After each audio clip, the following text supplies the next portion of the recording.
Thank you for coming on the subject of hero or traitor. I think James Clapper, definitely a traitor. You, sir, are a hero. Thank you for your service.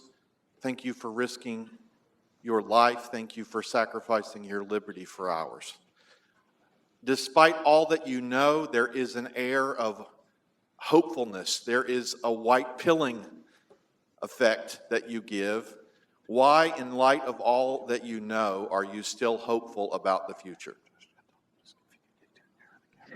Because these systems didn't come from nowhere. Men made these things the way they are, and men can unmake them, right? I mean men in the sense of mankind here, right? All of us collectively, not gendering anything. We have a system that has really been wrapped around us. It's like a house that we moved into, and it's bugged all over the place. We can go in and we can try to take the bugs out one by one, or we can simply build something better. You're not going to be able to do it on your own. I didn't come forward thinking I was going to save the world, right? But in a democracy, there is a difference between what we suspect we know and what we actually know, what we have evidence to prove, right? And that distance between suspicion and certainty, suspicion and fact is everything in a democracy, because we can't agree what's going on. How can we form a collective opinion on it? And for all the failures and all the troubles that we have in the system, politically and technologically and socially around us, it can get better. And I know that's not a popular thing to say, and I know it's probably not what you expect to hear from a man who's been in exile for 8 years now, and probably a lot more to come. But who does it serve if you give up, right? If you just throw your hands up and go home and sit on the couch and watch your shows, right? Things will be comfortable. You'll be all right. I lived in Hawaii, right? Getting paid a lot of money to do very little work, reading everybody's communications, right? I helped build the system that I regret.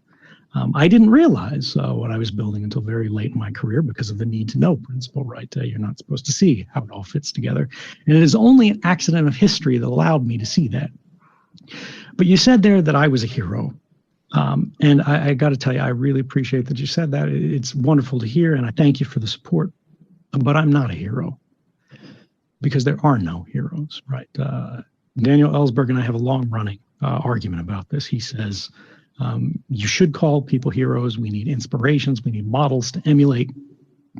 But I believe differently. I think when you call people heroes, right, when we start building statues to people, what we're saying is they're exceptional, they're extraordinary, they are different. And what we start doing when we otherize the figures that we admire is we're creating a distance between us and them. The reality is I'm just a guy who knows how to use a computer, who worked for the government, right? And I saw something that went completely against everything that the government had told me, like our friend from the military over there. I signed up to join the U.S. Army in the wake of 2003 when everybody else was protesting it. I drank the Kool-Aid. I believed in what the government was saying. I signed up for the CIA. I signed up for the NSA, right?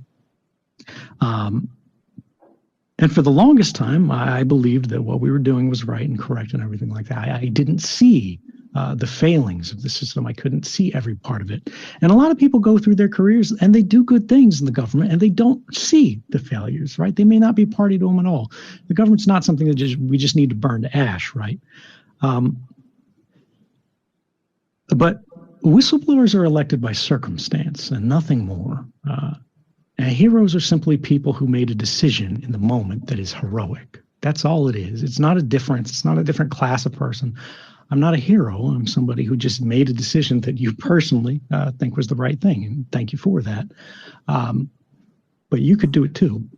And you might be in a position in your life now or tomorrow or years from now where you could make a similar decision.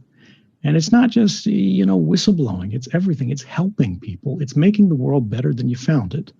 When we talk about saving the world, right, it's not something you do on your own. It's something we do collectively.